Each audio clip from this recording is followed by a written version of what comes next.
Boa noite, irmãos, a paz do Senhor. Graças a Deus por mais um momento que nós estamos reunidos, uma oportunidade que o Senhor tem nos concedido de juntos meditarmos na palavra do nosso Deus, lembrando que quem nos ensina é o Espírito Santo, né? Através da sua boa palavra e também através da sua participação, das suas colocações, das suas perguntas, né? Isso alegra o nosso coração. O último texto que nós vimos foi o Salmo 19, dos 7 ao 11, né? Trazendo apontando alguns caminhos em relação à importância da palavra do Senhor. Nós vamos agora partir para alguns outros textos, né? Provérbios capítulo 2, do verso 1 ao verso 6. Provérbios capítulo 2, do 1 ao 6. Pode ler, quem achar pode ler lá. Se 2 ou 3 estiverem lendo no mesmo tempo, não tem problema nenhum, ok? Se achou, pode ler. Provérbios capítulo 2, do verso 1 ao verso 6.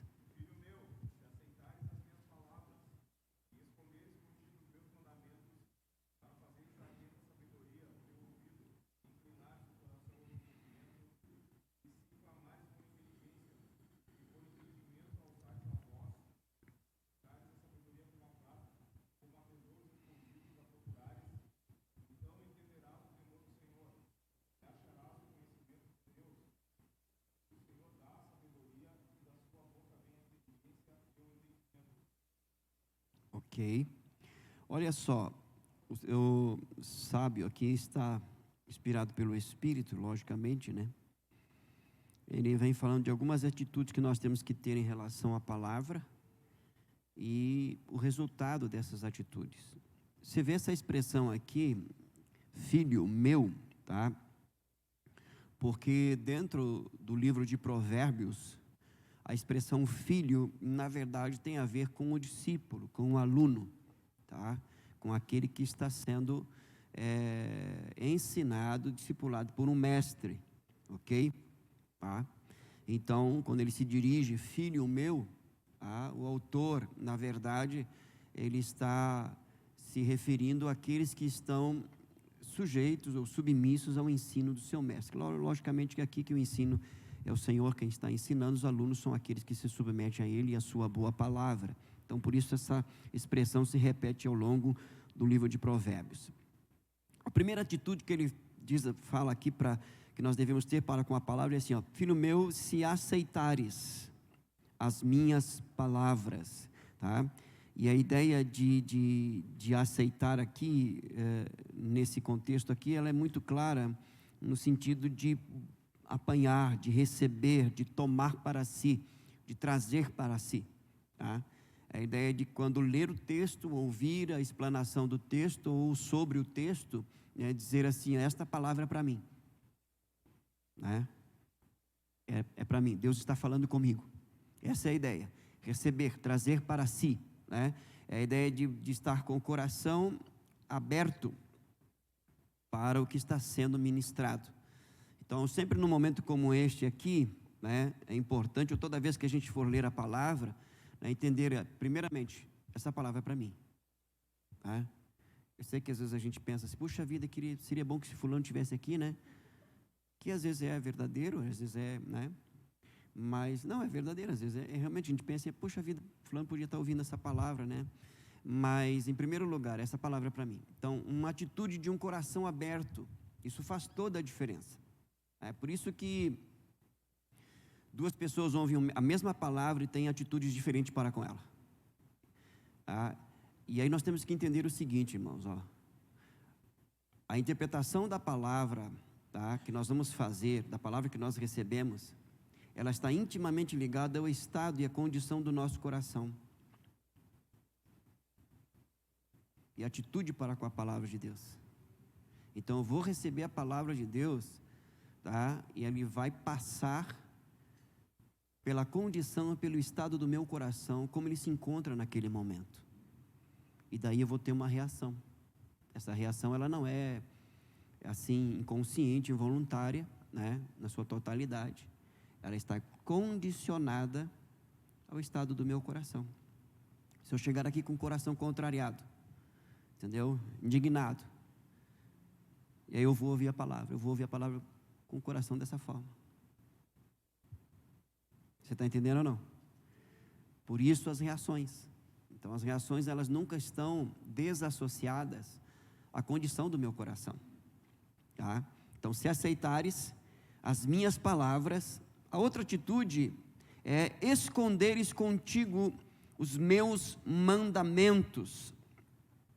E é interessante porque a expressão hebraica aqui para esconder, o verbo esconder é entesourar, é guardar o tesouro. Então, qual que é a atitude? Além de estar com o coração aberto, entender que a palavra é a maior riqueza, é um tesouro que eu tenho que trazer e guardar. Tem muito valor. Tem valor para a minha vida emocional, sentimental, mental, espiritual, física, os meus relacionamentos, minha vida profissional. É um tesouro. Então não é qualquer palavra. Há uma riqueza aqui, e a riqueza é espiritual. Se esconderes contigo, trazer para si como um tesouro, né, os meus mandamentos. Aí olha só, para fazeres atento, prestar atenção. A ideia aqui é de inclinar, tá? Inclinar o coração, inclinar a mente, inclinar o ouvido. Mais uma vez, percebam que essas atitudes, todas elas simultâneas, elas estão apontando para alguém que se rende, não é para alguém que resiste, alguém que se curva, alguém que aceita, tá? Então, para fazeres atento à sabedoria, o teu ouvido, e para inclinares o coração ao entendimento, à compreensão, à inteligência, porque a fé não é irracional, a fé irracional se chama fideísmo. O que é fideísmo? Fé sem razão. Por que você crê? Eu creio porque todo mundo crê. Eu creio porque creio, eu não preciso pensar para crer. Não, isso é fideísmo. Você não vai ver na Bíblia a fé desassociada da razão. Você vai ver em alguns momentos a fé indo além da razão. Como é que pode você crer que mais de 1 milhão de pessoas passaram no meio do mar em terra seca? Isso vai além da razão, não vai? Mas passaram. Por quê? Porque tinha uma palavra, razão. Então a fé não está desassociada, entendeu? E o maior nível de inteligência que um ser humano pode alcançar é justamente atentar para a palavra do Criador. Requer muita inteligência. O contrário também é verdadeiro, né? Mas vamos deixar por aqui, né?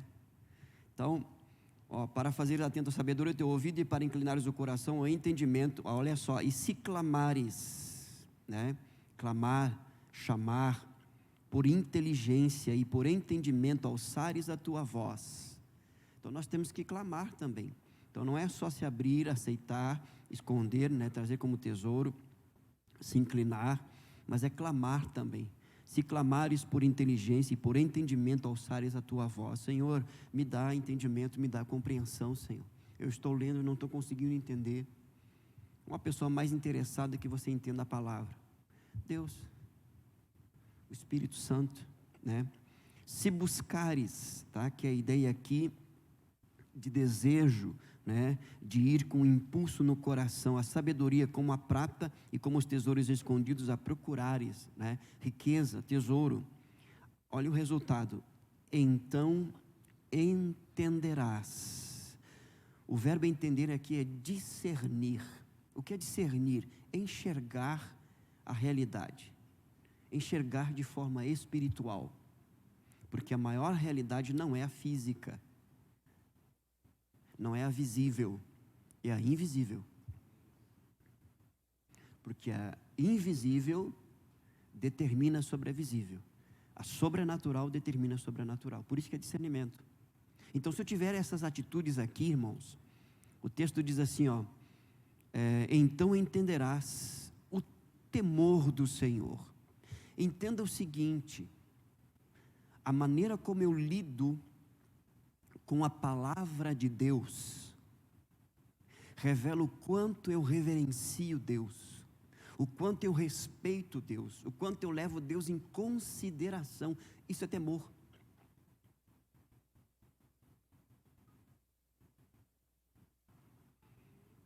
Sábado passado eu estava com os adolescentes, os pré-adolescentes, né? Eu fiquei impressionado com as perguntas deles, porque eu fui para um momento de perguntas e respostas, né? Ainda bem que eu levei a Bíblia. Mas me impressionou o nível de pergunta deles, tá? E boa parte do tempo, deveria ter quantos pré-adolescentes ali? 30 e poucos. Boa parte do tempo, acho que a gente ficou ali pelo menos quase 1 hora, né? Eles prestando atenção. Uma das primeiras perguntas deles foi sobre o que significa reverenciar a Deus. O que significa isso? Como é que eu reverencio Deus? Aí eu falei, por exemplo, quando a palavra está sendo ministrada, você está prestando atenção, porque é a palavra de Deus. Você não está mexendo no celular, você não está conversando, você não está, né? Você está atento. Então a reverência implica em valorizar, em dar atenção, estar focado, né? E por isso o texto diz assim, então entenderás o temor do Senhor e acharás o conhecimento de Deus. Esse conhecer aqui, irmãos, tá? Não está muito ligado à questão do conhecimento teórico, embora envolva isso logicamente, né? Mas quando o sujeito do verbo conhecer é Deus, está falando de relacionamento, de perceber, de sentir a pessoa de Deus. Vejam como a nossa atitude para com a palavra, quando nós temos essas atitudes aqui, com a palavra de Deus, nós nos programamos para ouvir, nós nos programamos para ler, para meditar, para estudar a palavra de Deus com um propósito, de comunhão com Deus. Nós temos um encontro com Deus. Não é uma simples leitura, é um momento de relacionamento. Daí a importância. Nosso nível espiritual está intimamente ligado à nossa comunhão com Deus, também pela atitude que nós temos para com a palavra de Deus. Então, acharás o conhecimento de Deus. Vai te encontrar com Deus. Porque o Senhor dá a sabedoria. Então, vem dele. Vem dele. Ele usa pessoas, circunstâncias, mas a sabedoria vem dele. O conhecimento vem dele. E aqui a gente não pode limitar somente, claro, a gente está falando sobre o conhecimento da palavra, entendeu? Mas todo conhecimento absoluto, vem dele. Vem dele. E da sua boca vem a inteligência e o entendimento. Por isso da importância de prestar atenção quando Deus está falando. E nesse momento Deus está falando. A simples leitura do texto, Deus está falando. Você se pegar pensando num versículo bíblico, não foi a sua carne, muito menos o diabo que colocou lá, né? Mas o Espírito de Deus para você pensar, meditar naquele versículo. Então Deus está falando ao seu coração. E quando Deus fala, Ele requer de nós essa reverência, né? Essa consideração. É simples assim, irmãos. É simples, sabe?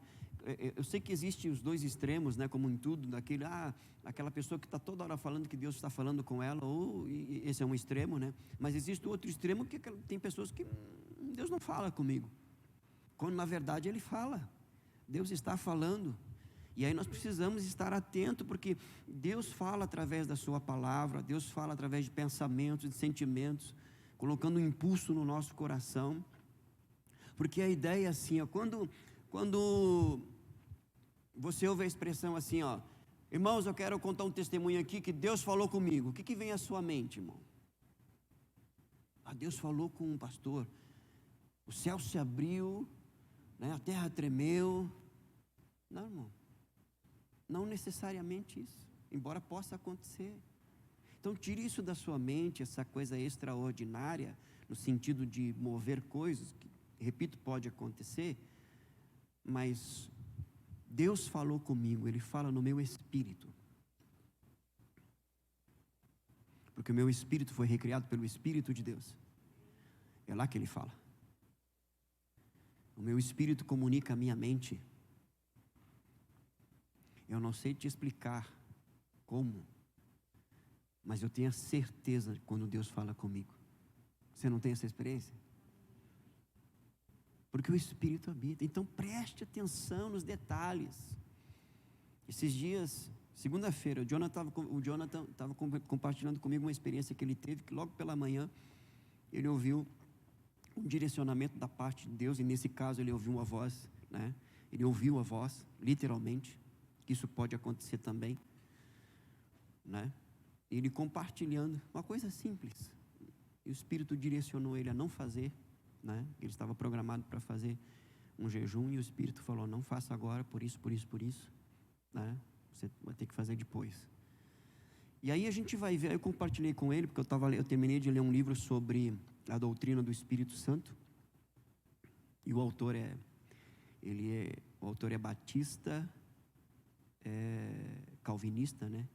Então me surpreendeu o fato, quando chegou num capítulo assim, um capítulo, lá pelo capítulo 20, 21, o tema do capítulo era assim, o Espírito Santo fala conosco, uma pergunta. Aí ele vem trazendo os argumentos contra e os argumentos a favor, e surpreendentemente, né, de forma positiva, lógico, porque eu esperava que ele fosse falar contra, né, porque geralmente o pessoal, né, dessa linha reformada calvinista, Deus só fala através da palavra, Deus não fala de outra forma. A grande maioria deles crê e ensina assim, Deus só fala através da palavra, não crê nesses pensamentos, impulsos, línguas, profecias, sonho, não, a palavra é suficiente para a grande maioria deles.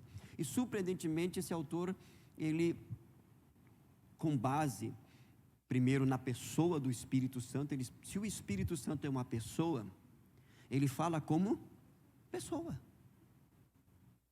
E como é que uma pessoa fala? Normal, falando. Então ele fala. Aí eu achei interessante, me chamou mais atenção a leitura, tanto que eu comecei ali pelas 9 da noite, ainda aproveitei que estava, né, sozinho.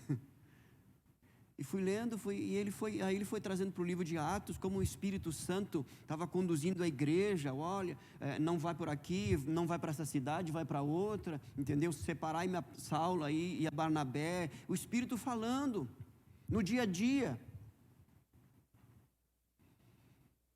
E aí a gente pensa assim, que isso é uma coisa tão extraordinária, que não deixa de ser porque é o Espírito falando, mas nós levamos assim, para uma coisa assim tão extraordinária, que isso só pode acontecer com alguns. Não, isso é para todos aqueles que são habitados pelo Espírito de Deus. É só começar a conversar com Ele, é só começar a dar valor à sua presença, é só começar a reconhecer que nós somos a habitação do Espírito de Deus. Ele habita em mim como Ele habita em você. Então Ele fala. Ele fala. Então preste atenção. As pequenas coisas, os pequenos direcionamentos, os pequenos impulsos. Pô, isso aqui olha, isso aqui acho que não tá bom, vou parar de fazer. Entendeu? Olha, esse é o caminho, eu vou por aqui. Quer dizer, direcionamento. É assim, irmãos, que se constrói, sabe, essa capacidade de discernir, de entender, de compreender a manifestação de Deus, e também através da sua palavra. Olha a importância de nós atentarmos para a palavra de Deus. Alguém abra para nós aí Provérbios capítulo 28, verso 9. Provérbios 28, versículo 9.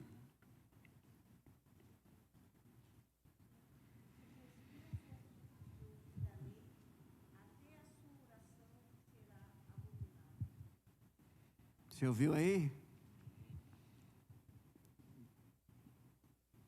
Tem duas coisas importantes aqui. O primeiro, o que desvia os seus ouvidos de ouvir. O verbo desviar aqui é se afastar. Tá? É mudar de direção. E quem faz isso, o texto diz, né? Até a sua oração será abominável. A ideia de abominável aqui tem um sentido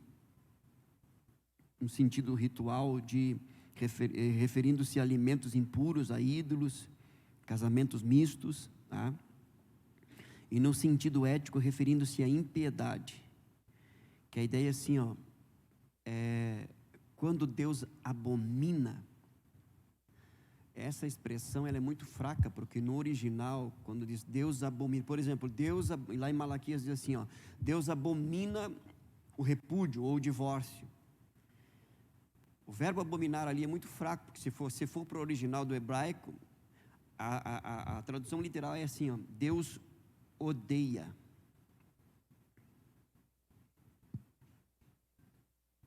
Então, quando o texto está dizendo aqui que aquele que se desvia de ouvir, de prestar atenção na palavra, quando ele vai orar, Deus abomina a sua oração. Você quer falar comigo e não ouve a minha palavra? Você quer colocar sua vida, situações diante de mim, mas se não atenta para o que eu estou falando? Você quer me usar? Você acha que eu sou um objeto para satisfazer os teus desejos? Te socorrer quando você precisa, e você viver do seu jeito? Não funciona assim. Por isso que eu já falei aqui, irmãos, falando sobre essas questões das disciplinas espirituais, né? Lembrando que quando eu estava falando sobre oração, né, tem gente que ora e ora muito, mas vive pouco. E para Deus isso é uma abominação. Porque ouvir a palavra de Deus e orar, essas coisas, né, elas não estão divorciadas. Porque ambas foram estabelecidas para um relacionamento com Deus. Quando eu ouço a palavra, quando eu leio a palavra, é Deus falando comigo. E quando eu oro, eu falando com Deus. Então, se uma desses viés aí não funcionar, não se estabelece relacionamento. Quando um só fala, bom, se só eu falo, tá? Olha como é sério essa questão. Quando só eu falo, eu estou me dirigindo em oração a Deus, mas quando Deus vai falar comigo, eu me desvio, eu trato Deus como se ele fosse um ídolo, porque um ídolo tem boca, mas não.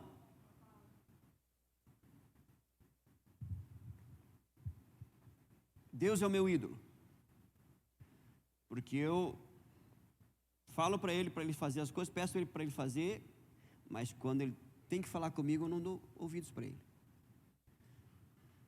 Então eu preciso manter isso junto. O que desvia os ouvidos de ouvir a lei até a sua oração será abominável. Tá tudo bem aí? Então vamos continuar. Vamos lá. Mais outros textos a respeito da palavra de Deus. Olha como ela é importante.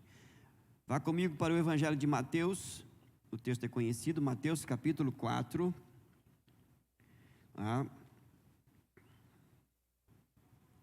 Eu vou ler, você acompanhe.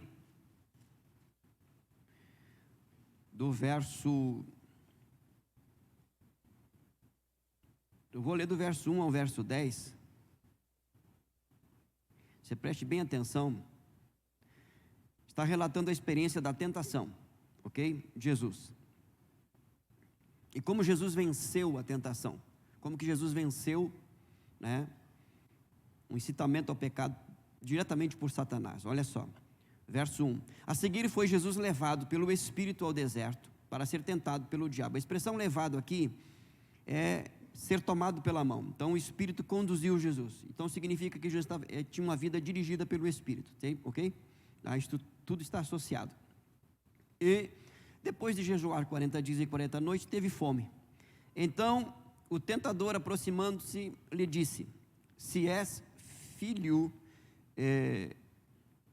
de Deus, manda que estas pedras se transformem em pães. Olha a resposta de Jesus. Jesus, porém, respondeu: está escrito, não só de pão viverá o homem, mas de toda palavra que procede da boca de Deus. Então o diabo o levou à cidade santa, colocou-o sobre o pináculo do templo e disse: se és filho de Deus, atira-te abaixo, porque está escrito, aos seus anjos ordenará a teu respeito que te guardem, e eles te susterão nas suas mãos, para não tropeçares em alguma pedra. A resposta de Jesus: também está escrito, não tentarás o Senhor teu Deus. Levou ainda o diabo a um monte muito alto e mostrou-lhe todos os reinos do mundo e a glória deles, e lhe disse: tudo isto te darei se prostrado me adorares. Então Jesus lhe ordenou: retira-te, Satanás, porque está escrito, ao Senhor teu Deus adorarás, e só a Ele darás culto. A importância da palavra de Deus como resposta a toda e qualquer tentação. Jesus estava no deserto, irmãos. Ele não estava lá com o pergaminho lá de Deuteronômio, porque todos os 3 textos de Deuteronômio do livro de Salmos não estava. Ele estava com a palavra de Deus na sua mente e no seu coração. Isso significa que ele lia, que ele meditava e que ele tinha a palavra de Deus como sua conselheira. Se eu e você queremos vencer as tentações, primeiro nós temos que ter uma vida guiada pelo Espírito. Não tente vencer as tentações com uma vida guiada pela carne. Além disso, nós temos que levar em consideração as disciplinas espirituais. Jesus estava em jejum. E a palavra de Deus é a resposta. O único diálogo que nós temos, se tivermos que ter com Satanás, é citar a palavra de Deus. Não entre em conversa com ele. Quando vier um incitamento na sua mente, uma possibilidade de fazer algo que desagrada a Deus, é o que Paulo fala em 1 Coríntios, trazendo todo pensamento cativo à obediência a Cristo. Já falamos aqui, a nossa mente busca um governo. Se nós não dermos um governo para ela, ela vai encontrar. Então nós temos que assumir essa responsabilidade. Vem um pensamento: tu és filho de Deus, então faz o seguinte, está com fome, né? Está morrendo aí de fome aí, ó. Olha, está vendo essas pedras aí? Usa do teu poder para satisfazer os teus desejos carnais. Jesus estava cheio do Espírito. Jesus responde com a palavra: está escrito, está escrito, está escrito. Perceba, todas as vezes que nós caímos em tentação, nós desconsideramos a palavra. Nós sequer cogitamos da palavra. Você lembra a última vez que você caiu ou não?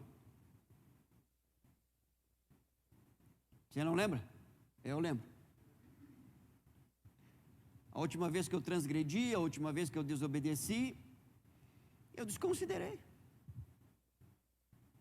É claro que só eu desobedeço, né, irmão? Só eu caio, né? Então, é que eu estou em fase de crescimento, entendeu? Desconsiderei. Mas as vezes que eu venci,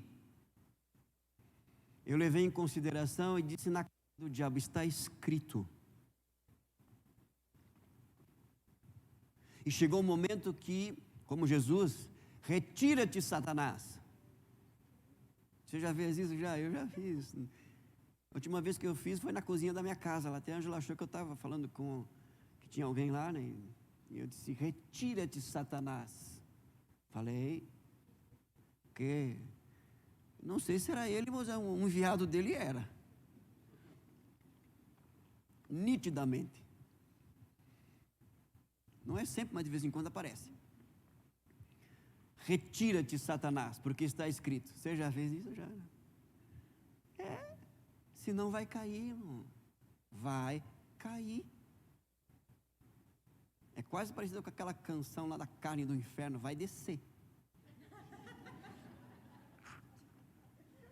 Você conhece, né? Mas não é louvor não, irmão, tá? Vai descer. Se não for guiado pelo Espírito, não citar a palavra, vai descer. Então, para não descer, se deixe ser guiado pelo Espírito. E diga na cara do diabo ou dos seus enviados: está escrito. Quando alguém vem com alguma proposta, né? Você pode dizer com todo amor, mas com muita firmeza: está escrito. Como fora falado na abertura aqui. Tu sabe que, mas eu penso dessa forma. Não, mas não é o que tu pensa, é o que a Bíblia diz. A Bíblia diz isso. Tá, mas eu não creio na Bíblia, mas eu creio. Não, mas a Bíblia para mim não é a palavra de Deus, mas para mim é. Eu já falei isso para um professor de seminário, irmãos. Mas a Bíblia, não, mas a Bíblia para mim é a palavra. Não, mas ela foi escrita por homem. Sim, Deus não queria falar com cavalo, ele queria falar com homem. E por isso ele inspirou o homem para falar. Se ele quisesse falar com o cavalo, tinha espírito do cavalo, né? Usar a linguagem do cavalo, do boi, da vaca. Às vezes tem que ser assim, irmão, sabe? Porque, né, parece que eu já fico nervoso com essas coisas. Bom, você entendeu ou não? Agora olha só, Jesus também, os religiosos estavam apertando Jesus num assunto bem complicado, né? Bem complicado mesmo. Eu não vou entrar em detalhes do assunto aqui, mas só para qual que era sempre a resposta de Jesus, porque esse mesmo Jesus disse o seguinte: a boca fala aquilo que...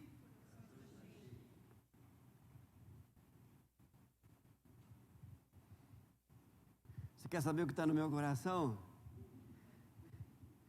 Fica algumas horinhas comigo e vê o que eu falo, principalmente no momento de pressão.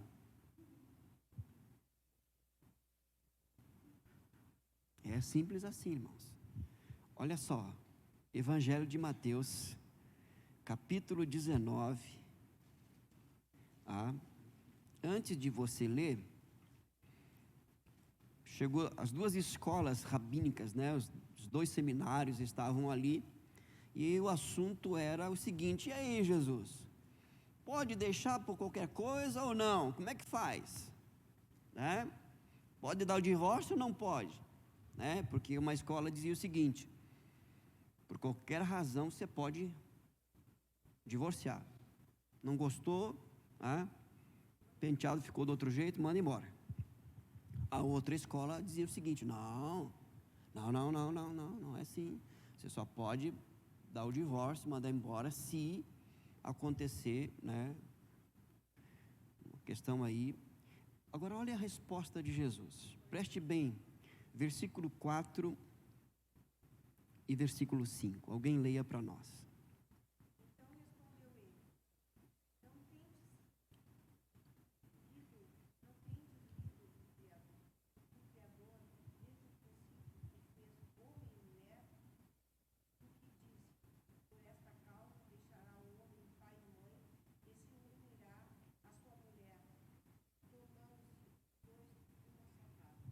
Pode ler o 6 também, só para a gente ter uma...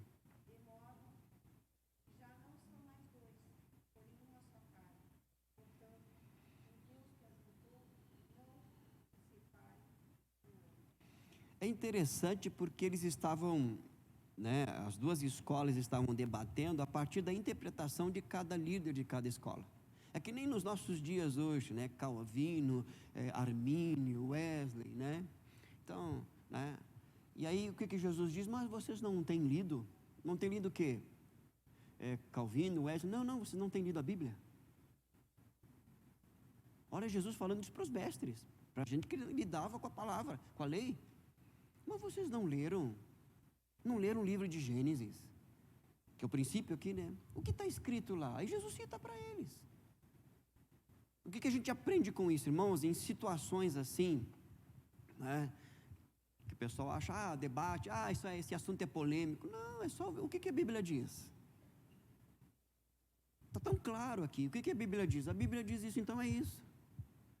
Entendeu? É dessa forma, você seguir pela Bíblia, pela palavra de Deus. Não, mas fulano falou. Mas o senhor lá, o PhD em tal, o teólogo tal, disse tal. Tá, mas isso é uma interpretação dele. Só que isso aqui não é interpretativo. Isso aqui é absoluto. Não tem interpretação aqui. Jesus diz, vocês não leram que o Criador... E aí eu lembro de uma situação, acho que eu já até falei para vocês aqui, que alguém, né, nesses debates aí e tal, né, dois pastores, um pastor e outro pastor, um pastor defendendo a questão homossexual, né, e o outro não. E aí o que estava defendendo, citando ali os textos no Novo Testamento, aquela coisa toda, né, e o que é a favor da união homossexual, né, por causa do amor, aquela coisa toda, né, disse assim, você até agora só citou as cartas de Paulo e tal, mas Jesus nunca falou sobre isso, então Jesus aceita o casamento. Irmãos, e por incrível que pareça, para minha tristeza e indignação, que eu quase entrei, o pastor que estava defendendo a questão, né, que o casamento entre um homem e uma mulher, não citou esse texto aqui. Aqui é Jesus que está falando. Olha o que Jesus fala aqui, irmãos. Olha só. Jesus, aqui o assunto é casamento, não é? Divórcio, tá. Não tendes lido que o Criador desde o princípio os fez homem e mulher? O que Jesus está dizendo aqui? Que casamento para Deus é entre homem e mulher. Não são dois homens e duas mulheres. É homem e mulher, macho e fêmea. Foi Jesus que falou. E é por isso que Paulo nas suas cartas e Pedro nas suas cartas fala que a união homossexual é pecado, é abominação diante de Deus. Porque está no livro de Gênesis citado por Jesus aqui. É só ler, prestar atenção. Foi Jesus que falou. Não foi só Paulo. É só ler o texto. Então, assim, para a gente ter esse tipo de atitude como a de Jesus, que é a melhor possível numa situação como essa, nós precisamos... Eu estou lendo um livro sobre oração, comecei hoje. Muito bom, simples, mas muito bom. E uma das coisas que o pastor coloca naquele livro ali, ele fala sobre o poder do hábito, criar hábito, né? E ele está falando sobre oração. Agora, dá para aplicar também para a questão da palavra. Vamos criar o hábito de ler a palavra, de manusear a palavra,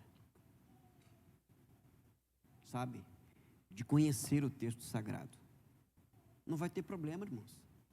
Você vai falar com qualquer pessoa tranquilamente. Tranquilamente. Mas a Bíblia diz isso. Vejam que Jesus aqui, agora volte lá, por exemplo, Mateus capítulo 4, porque Satanás, ele citou um texto, né? Ele cita o Salmo. E aí Jesus, porque Satanás diz assim, olha só, Mateus capítulo 4, verso 6. Se és o filho de Deus, atira-te abaixo, porque está escrito: a seus anjos ordenará a teu respeito, que te guardem, e eles te susterão nas suas mãos, para não tropeçares numa alguma pedra. Está citando o Salmo aqui. Qual foi a resposta de Jesus? Também está escrito. O que Jesus está nos ensinando aí? Um princípio básico da hermenêutica, que nós já falamos aqui, o que é hermenêutica? A ciência da interpretação, que Jesus usava. Jesus usava isso.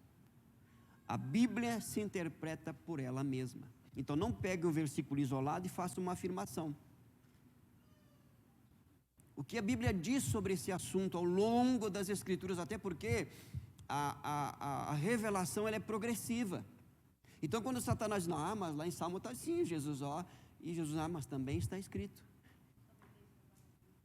Então não pega um texto isolado e faz uma afirmação, porque também está escrito. E o que Jesus está nos ensinando aqui, irmãos? É que nós temos que ler a Bíblia toda. lendo a Bíblia toda, nós teremos uma resposta completa. Tem que ler, irmão. Tem que meditar. Tem que se inclinar. Tem que se voltar para a palavra de Deus. Já já a gente vai falar sobre isso. Acho que sim. Na carta de Tiago ele vai falar sobre essa expressão de se inclinar, como aqui a mesma de Provérbio que a gente já leu aqui. E por isso Jesus fala, também está escrito. Ela não vai se contradizer, ela vai se complementar. Mas para que eu entenda isso, eu tenho que ler a Bíblia sistematicamente.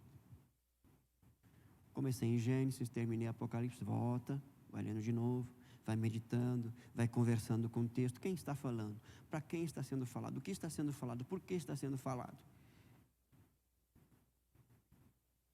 E aí, o próprio texto vai respondendo para nós. E deixar que o texto livremente, se expresse. O que significa isso? É o que o texto diz, não o que eu penso, o que eu acho, o que eu quero que o texto diga. Eu já falei para vocês aqui, alguém acha para mim aquele texto lá, que Paulo fala, não sei se é para Timóteo, que o amor ao dinheiro é a raiz de todos os males. Quem sabe onde está esse texto aí?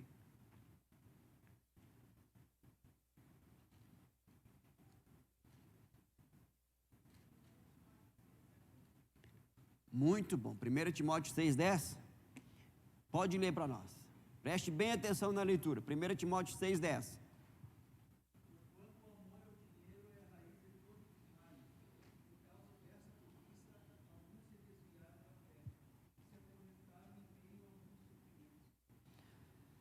Eu li esse texto uma vez num seminário. Eu disse assim, na verdade eu li o texto, como o irmão acabou de ler, e eu disse assim, agora vocês leem esse texto para vocês aí, cada um lê esse texto.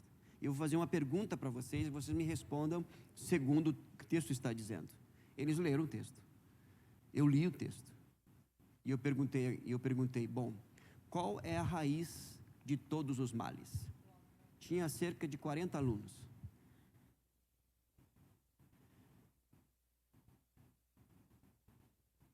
Trinta e 8 disseram a mesma coisa. A raiz de todos os males é o dinheiro. Eu disse, não, está errado. Apenas 2 disseram, o amor ao dinheiro é a raiz de todos os males. É o que o texto está dizendo. Veja que é uma coisa simples. É o que o texto está dizendo. O texto está dizendo que a raiz de todos os males é o amor ao dinheiro, e não o dinheiro.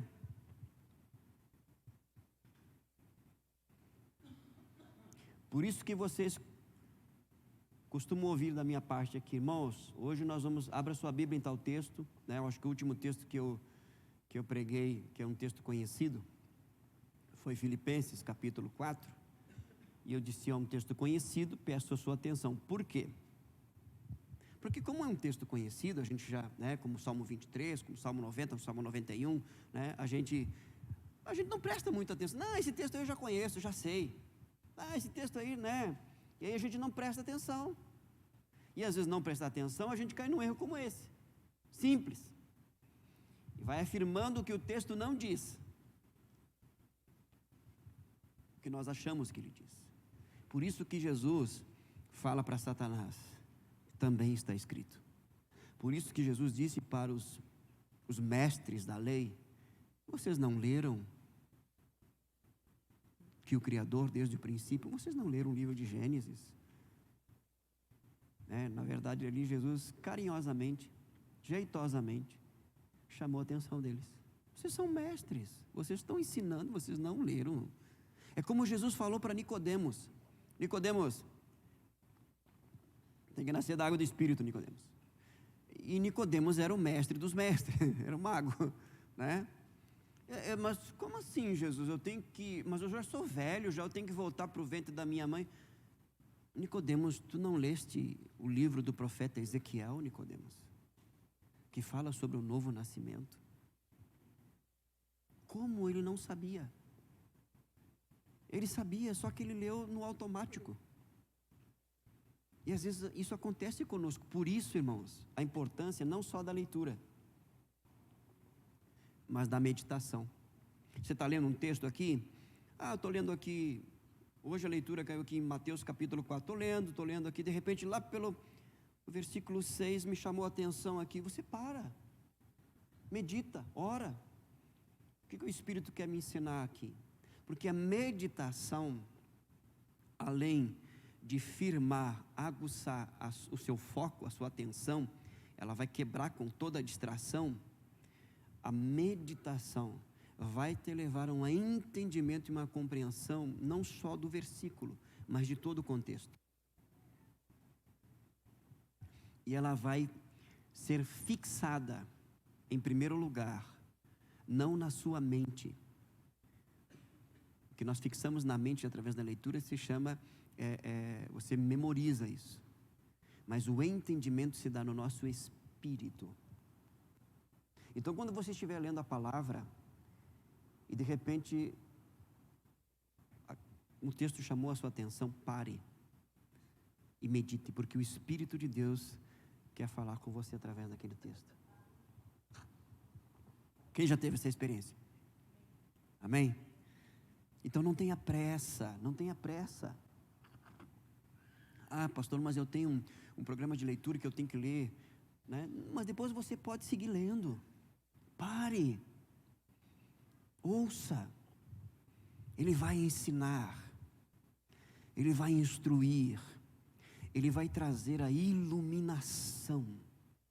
Porque não é um livro comum, é a palavra inspirada. Então por isso eu preciso da iluminação, que vai dar entendimento da revelação, que é a palavra que eu estou lendo aqui. Por isso Jesus está dizendo, também está escrito. Vai te ajudar. Tudo bem aí? Evangelho de Marcos, capítulo 12, verso 24. Marcos, Evangelho de Marcos, capítulo 12, verso 24. E Jesus respondendo disse-lhes, porventura não errais vós em razão de não saberes as Escrituras nem o poder de Deus? Olha só, esse texto está inserido no contexto aqui em que Jesus está falando com os saduceus.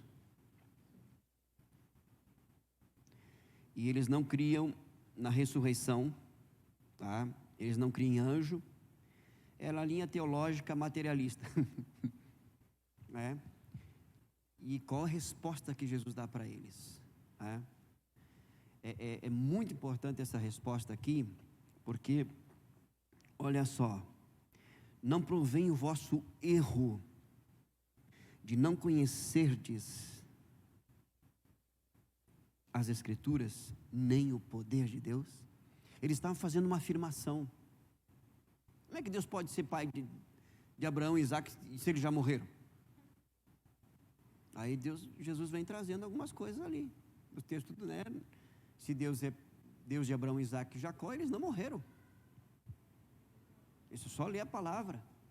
Entendeu? Eles estão com Deus, quem está com Deus não morre. Mas eles eram de uma escola teológica que eles não acreditavam nisso. Vida após a morte, não. E aí Jesus cita para eles: o erro de vocês consiste em não conhecer as Escrituras, e olha só, nem o poder de Deus. O poder de Deus é a ideia de ação do Espírito, nos dá entendimento e compreensão. Como também é aqui no contexto, Deus cumprindo a sua boa palavra. Então eles erram por não conhecer as Escrituras. Lembra o texto lá de Oséias? Nós lemos terça-feira passada. O meu povo está sendo destruído porque lhe falta conhecimento. Então nós somos muitas vezes derrotados em várias situações. Grande será o teu galardão, meu filho. Porque justamente nós não levamos em consideração o que nós estamos recebendo, irmãos. O que é levar em consideração? Na hora da dificuldade, da tentação, na hora da provação, sabe, na hora da perturbação, da opressão, da investida do inimigo contra as nossas vidas, na hora de fazer uma escolha, tomar uma decisão, O que nós temos que trazer à mente, ao coração? A palavra. Pedir para que o Espírito de Deus, Espírito Santo, eu preciso tomar uma decisão, me orienta. Qual a palavra que tu tens para a minha vida? Olha lá, a mão levantou lá, por favor. Então, irmãos, nós precisamos cultivar isso. Ele vai dar a direção, Ele vai orientar, Ele vai mostrar o caminho. Quando o senhor fala de pedir uma direção para o Espírito através da palavra, no caso, não sei se é certo, por exemplo, orar e pedir para Deus falar contigo através da palavra e abrir assim a Bíblia, por exemplo, Deus me dá uma palavra e abrir a Bíblia num lugar aleatório e entender que é como se fosse um direcionamento. Ou se não for assim, como que seria a forma certa de fazer? Ótima pergunta. Porque essa prática, para aqueles que estão começando, ela é comum, até porque os que estão começando não têm aquela afinidade com o texto sagrado, isso pode acontecer, tá? E na sua sinceridade, Deus vai falar. Passado o tempo, né? Isso não é mais necessário. Quando eu faço essa afirmação que Ele vai falar conosco na palavra, é deixar que o Espírito traga à tua mente, ao teu coração, um texto bíblico. Ele vai trazer, ok? E aí você vai para o texto. Diferente de você, Senhor, fala comigo agora, eu vou abrir a Bíblia aqui, né? Você sabe da experiência daquele camarada lá que foi se enforcar? Ele leu ali 3 vezes, abriu um texto que Judas estava indo se enforcar, ele entendeu que alguém interrompeu, né? Então tem que ter esse cuidado. Então, eu repito, porque aqueles que estão começando, na sua sinceridade, tranquilo. Mas o pessoal que já tem mais um tempo, entendeu? Então, tem que amadurecer nesse sentido. Você pedir uma palavra, espera que Ele vai trazer. Vai trazer no seu espírito, que vai comunicar para a sua mente, vai trazer através da vida de um irmão. Há uns dias atrás, eu estava orando, pedindo para o Senhor uma palavra. Senhor, eu preciso de uma palavra, Senhor, me dá uma palavra, fala comigo e tal, aquela coisa toda, né? E nós recebemos uma visita, um casal, e já estávamos se despedindo, estávamos saindo já, e a irmã voltou e disse assim: pastor, eu posso lhe dar uma palavra? Disse, pode, irmã. E ela citou um texto para mim. Eu estava orando esses dias pela sua vida, e me veio claramente esse texto: bem sei que tudo podes, e que nenhum dos teus planos pode ser frustrado. Ok. E aí Deus falou comigo. Você entende? Então, agora, claro, você pode também pedir um direcionamento em coisa comum que não está na Bíblia, entendeu? Não é e Ele vai te direcionar. A questão é o seguinte, irmãos, é nós esperarmos, porque tem vezes que Ele vai falar logo em seguida, tem outras que Ele vai demorar um pouco, porque Ele está nos ensinando a confiar nele. Ele vai falar. Amém? Até que ponto eu posso utilizar de recursos teológicos para ter entendimento de alguma coisa da palavra? Desde que esses recursos estejam sujeitos à tua leitura bíblica sobre a assistência do Espírito de Deus, porque a tua pergunta é fundamental, tá? Porque a questão, o que é a teologia? A teologia sistemática, irmãos, tá? Diferente da teologia bíblica. A teologia bíblica é você ir para o texto, o que o texto diz, ok? Já falei aqui, isso é fundamento. A teologia sistemática, tá? É o pensamento da igreja ao longo da história. Interpretação dos textos, entendeu? Quando a igreja se reúne nos concílios, por exemplo, para combater alguma heresia, né? Como, por exemplo, o gnosticismo, que falava que Jesus ele não poderia ser totalmente humano, né? Porque é divino. Então eles tinham um negócio que o corpo era totalmente mau, então Jesus não podia ser humano. Aí o concílio se reúne para provar a humanidade 100% de Jesus. Isso é teologia, é a teologia sistemática, vai fazer uma leitura e uma interpretação do texto. Deu para entender? Mas quando a teologia está desassociada do fundamento bíblico, apenas na interpretação, por exemplo, nós temos a teologia de Calvino, nós temos a teologia de Armínio, nós temos a teologia de John Wesley, nós temos a teologia de tantos outros aí, teologia sistemática de Gruden, poucos dias agora no seminário lá em São Paulo, eu falei para os alunos, vocês têm que pesquisar aqui. Aliás, eu dei vários livros para eles lerem, né? E eles disseram assim, pastor, mas é muito livro, mas vocês têm que ler esses livros aí para você saber o que esses autores estão pensando. E a partir do que eles estão pensando, vocês têm que trazer para a palavra de Deus, para ver o que mais se aproxima com relação à palavra de Deus. Porque às vezes você lê um livro teológico, entendeu? E o camarada faz uma afirmação lá, né? Mas aí você vai para a Bíblia e a Bíblia está dizendo outra coisa. Por quê? Porque aquela teologia ali é uma interpretação dele. Por exemplo, esse livro que eu terminei de ler sobre o Espírito Santo, o autor do livro, ele não crê no batismo do Espírito Santo como segunda bênção para ele, e ele cita textos, né, que a pessoa entregou sua vida para Cristo, o Espírito veio habitar, ela já é batizada. Ele crê dessa forma, entendeu? Isso é teologia. Agora, quando você vai para o texto bíblico, você vai ver que é diferente. Então, existe a teologia bíblica, e a teologia sistemática.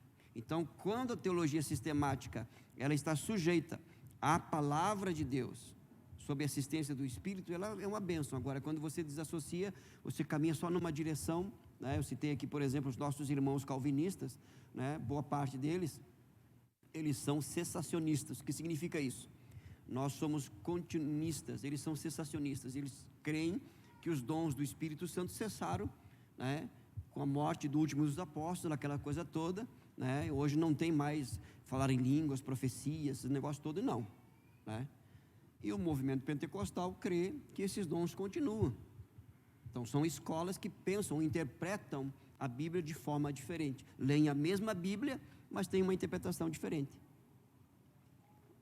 Ok? Bom, nosso tempo já terminou, nós vamos orar. Eu quero agradecer a sua atenção e motivar você a continuar lendo a sua Bíblia, meditando, né, prestando atenção naquilo que Deus tem falado ao seu coração. Feche seus olhos, fale com Deus. Que privilégio, Senhor, que dádiva, que honra, mas também que responsabilidade nos reunirmos para, ó Deus, meditarmos na Tua Palavra, sob a assistência, a direção do Espírito Santo, o Espírito da verdade. Graças nós te damos, Pai, que continuemos a aproveitar momentos como este, adentrar por estas portas, como o escritor aos Provérbios disse, Senhor, com o nosso coração aberto, aceitar a Tua Palavra, recebê-la, Senhor, meditarmos, nos inclinarmos de todo o nosso coração e sermos instruídos, ensinados, edificados, exortados, consolados, confrontados, restaurados, curados, vivificados pela ação poderosa do Teu Espírito, através da Tua Palavra, Senhor. Senhor, desperta no nosso coração o que o salmista disse: quanto amo a Tua lei, ela é a minha meditação todo dia. Que assim seja, Senhor, para o louvor da Tua glória. Assim como o Senhor nos trouxe, leva-nos agora para os nossos lares, dá-nos uma noite de descanso e continuar de semana debaixo da Tua graça. Em Cristo oramos. Amém e amém. Que Deus continue abençoando a sua vida. Você que trouxe a sua oferta, pode trazer ao gasofilácio.